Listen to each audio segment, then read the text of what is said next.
আজকে চলে এসেছি আমার মিনি কিচেনটা পরিষ্কার করার জন্য। গাইজ, অনেক দিন ধরেই পরিষ্কার করা হয় না মিনি কিচেনটা। বর্ষাকালে অসুবিধা হচ্ছে একটু, যেহেতু আমার এই মিনি কিচেনটা ছাদের উপরে, সেই জন্যই বৃষ্টির জন্য সব সময়ের জন্যই নোংরা হয়, তবু আমি পরিষ্কার রাখার চেষ্টা করি। আমি চলে এসেছি, সাথে সাথে আমার দুটো ময়না শালিক কাছে চলে এসছে। কী আর করা যাবে, চলে এসছে। এবার ওদেরকে আবার রেখে আমি আবার পরিষ্কার করতে চলে এলাম।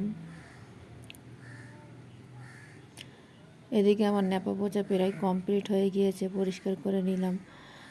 পরিষ্কার করলে ভালো লাগে দেখতে মিনি কিচেনটা, আমার তো ভালোই লাগে না নোংরা থাকলে, তাই ভাবলাম পরিষ্কার করে নেই।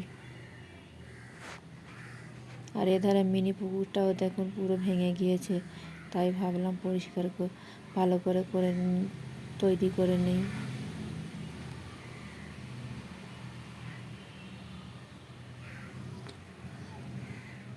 প্রায় হয়ে গিয়েছে আমার পুরো কাজটা কমপ্লিট, শুধু সাজানোর পালা।